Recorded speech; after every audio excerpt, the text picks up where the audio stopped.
In this video, I'm going to show you how to make a border out of a specific element. You can change the size of this border, you can change the color of this border, you can make this border any kind of shape that you want. For instance, changing this around, and it's still going to adjust to include that kind of beautiful element that you've created. I'm doing all of this in Adobe Illustrator, and I do have a free course on getting started with Adobe Illustrator if you want to check that out in the link in the description of this video. So let's go ahead and dive in. Now, the key to making these kind of borders, it's what's called a pattern brush. So you may have used your basic brushes to create any kind of border in the past. Add a stroke, make a little rectangle border, pretty simple. And you may have even explored some of these additional brushes that are here, but have you ever made your own brush? That is the key to making these cool borders out of different elements that you either created, purchased, etc. So we're going to start with some elements, and I'm going to start with that first one just to show you how easy it is. So you're just going to select your element and go over to your brushes panel. You can always find this by going to Window, Brushes. Click this little sandwich and click on New Brush. We will select a pattern brush here and click OK.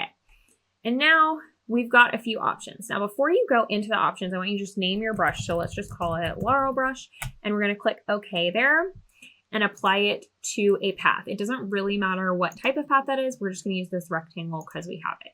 So let's go ahead and apply it to that path so that we can see what it looks like. And then I'll double click on this brush and go through the different options. And as we go through these options, you're going to see it change on that path. So that's why I like to go ahead and save it and then go back to the options. So here you can change your scale to make it smaller or larger. There's a few different options you can do there. And then you can also add spacing. So for instance, if I add 50 spacing, I'm going to see these just be spaced out a little bit more. There's also these corner options, which you can preview in this box.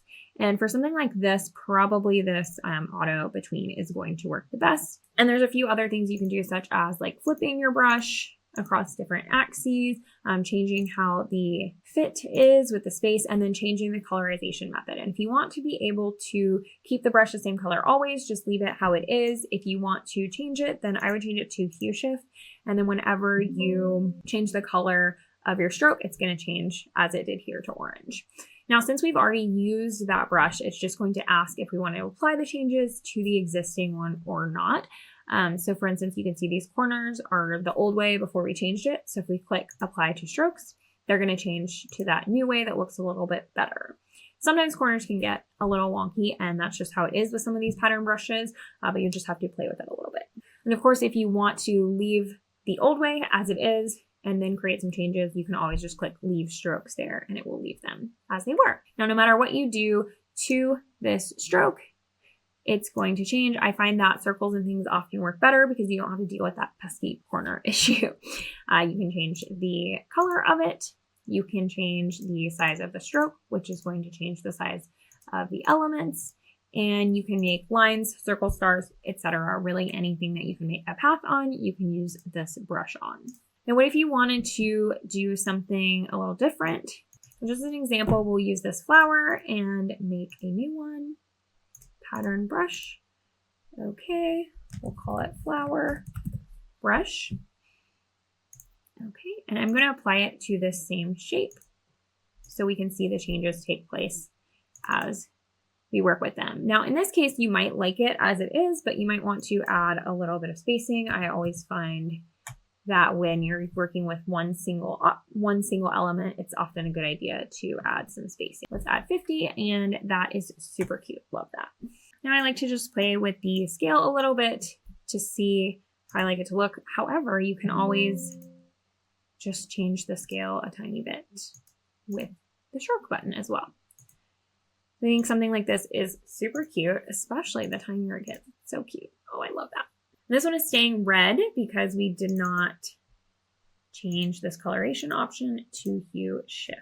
And now you can see that it changed to blue. So you can always use a different combination of objects. The main thing you'll want to pay attention to is where the ends are. So if I'm doing something like this where I have a bunch of different hearts, I'll just select those. Anything you're selecting will be included in the pattern brush. So we'll say hearts brush.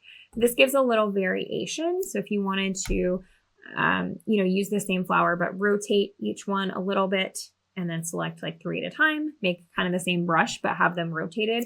Gives it a little bit more of that organic, natural feel. Now, again, I'm just going to apply this hearts brush before we go and look at what it created. I'm going to make it a lot bigger. And you can see where the start and end kind of come together. It's a little bit close. So in that case, we want to add spacing, but it's not going to space between each individual heart. It's only going to space between all of these and the next iteration of all of these.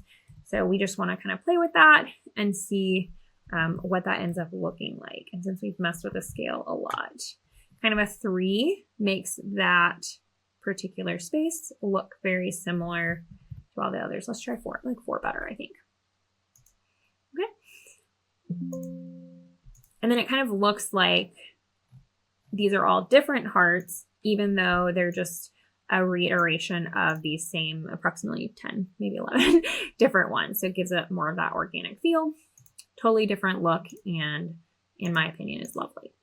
Now, if you're using straight lines like something like this, then you want to pay attention to those ends a little bit more.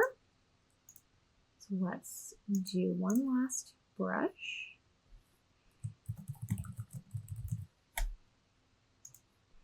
Okay, apply it up here.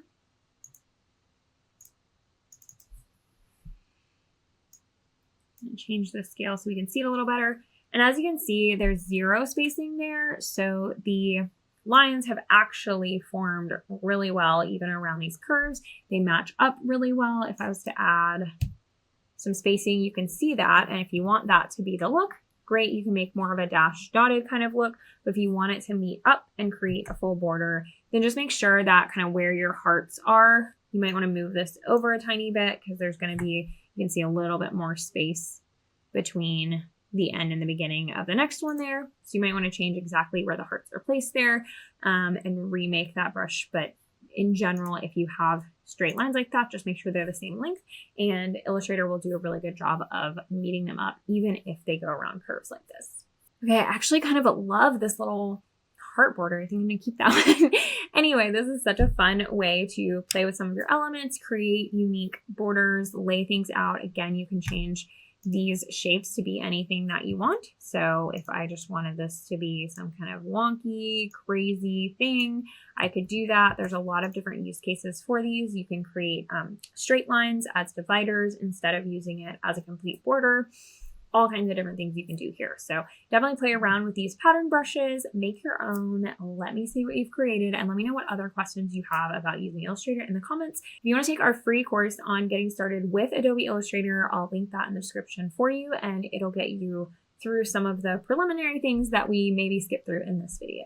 Thanks, everyone. If you want to become a stationery designer, I have all the tools you need to start, grow, and scale your business, from pricing to Adobe tutorials to tools that will help with color print matching, because we all know that's a struggle.